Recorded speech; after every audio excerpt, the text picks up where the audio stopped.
We have gas prices trending down. All right, so locally, our gas price over here in California, I've seen it up to as high as $7.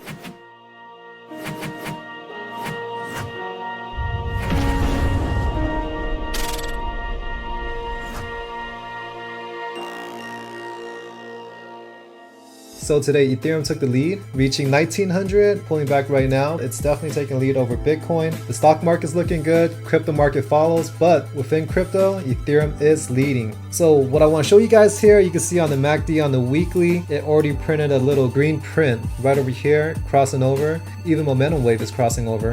And BT has yet to even turn green over here, hasn't crossed, but still a lot of room for it to catch up. And I believe Bitcoin will follow up with this. And you know what happens when Bitcoin moves, the entire market moves with it. So that green is going to get printed, it's going to cross. The RSI should even reach these higher levels above 80. This bounce is looking really bullish and still early because you can see how far that already drops. We could get a double bottom and then continue up, or we could continue up from this point on, but it's most likely there's going to be a little fake out somewhere along this point, popping out this rising wedge for a fake out and continue up, but we'll see. What is the cause of all this? Is this a sign of a bull market returning? So you can already see that crypto is already way behind. If you're talking about comparing crypto to the stock market, you can see that the stock market hasn't corrected that much, but crypto corrected a lot. So the recovery on crypto will be a larger than what you see here on the stock market. So we can see a very nice bounce happening soon. I've been calling for this for quite a while now, ever since we got to these points, loading up at all price levels, 20,000 Bitcoin, and I have no plans of selling just yet.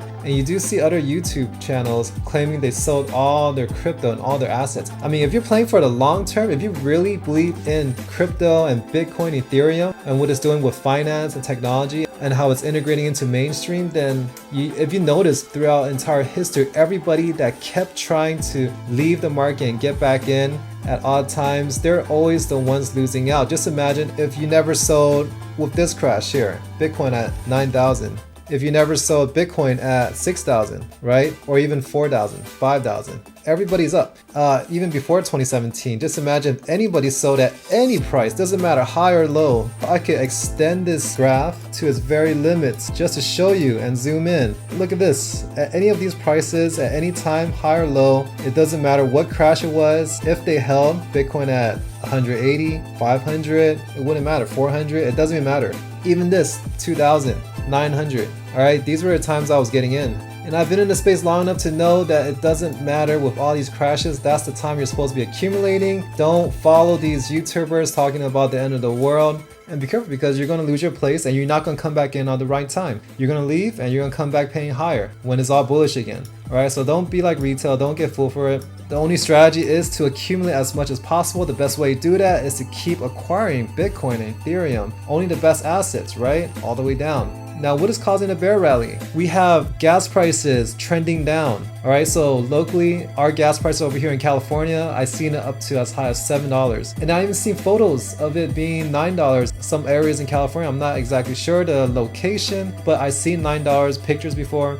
Now, nationwide, $4.15 is the current gas price of the average. Its peak was $5.10 and it's trending down. Okay, so I noticed that a few weeks ago. Already, I could already see that the price is trending down. Always look at the gas prices. I took notice of that, and also I heard the CPI data is tracked monthly. So there's going to be a lag in reporting CPI data, and when they do get the results, it's late. And I did hear that CPI data was trending down already for this month, right? So that was already a bullish sign. Elon Musk even reported, he even tweeted that it might be trending down. You know, you can see right here, if gas trends down, everything else will go down as well, because it takes gas to get goods from China to US and from all the facilities and warehouses within the US to its local retail store. And also, if you're shopping online, it takes gas to actually ship the products to you directly at your home. Now, everything relies on gas and energy, so this has a big effect on the CPI data and everything else that we purchase on a day-to-day basis. Okay, so that's one thing. Also, we have unemployment rate. It's fine. We're doing okay. This is after COVID. We had a big spike in unemployment. Every shop had to close down. People had to stay home. People didn't have work. Businesses were closed. Unemployment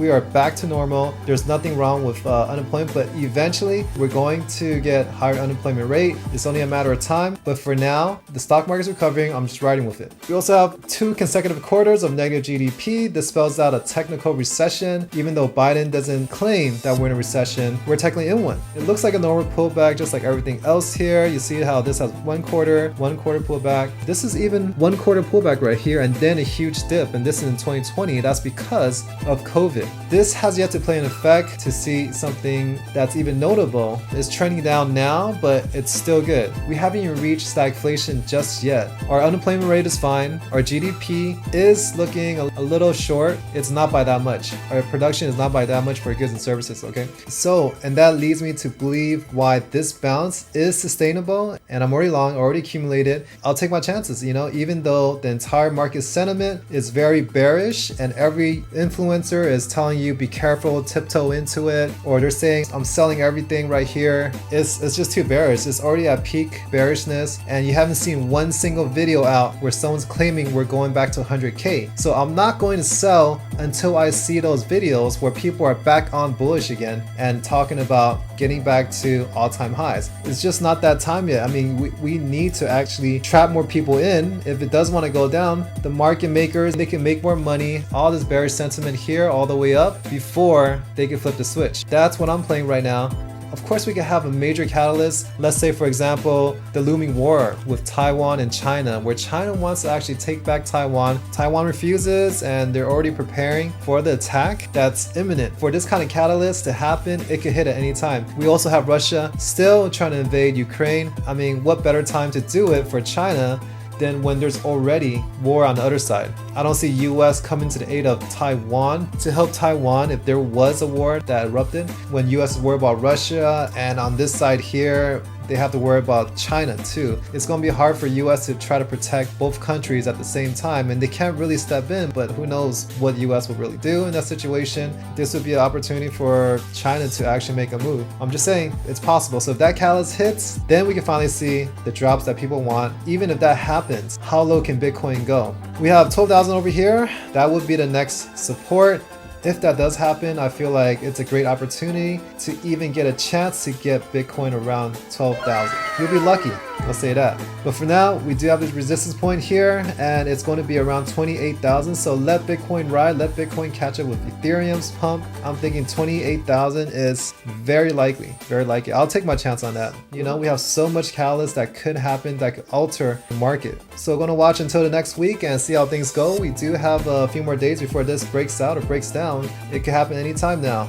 This trending up is taking too long. I personally don't like these rising wedges here, but who knows, we might get a fake out down for double bottom before we go up. That would be even more bullish if it does do that, to give it more time to recover and to pop up. So that's it. That's the market update I have and my personal views on things on a macro perspective. If you guys like this information, make sure to subscribe to this channel, turn on a notification. It's going to actually keep you guys up to date when I do release these kind of videos. Like, comment as well if you guys have any questions, and follow me on Twitter at crypto101_tweet. Now, I've been making these calls for weeks now, sharing my perspective on this market. I've been in this since 2017, so I have some experience seeing this whole cycle play out. Several times, same thing. Everyone keeps on selling while the price is down. And instead of accumulating how they should, they would have been up. They come in when it's bullish, they leave when it's bearish, and they're doing the exact opposite of what you're supposed to do to make money in this market. Make sure you guys follow me over here and subscribe to this channel, and I'll update you guys soon.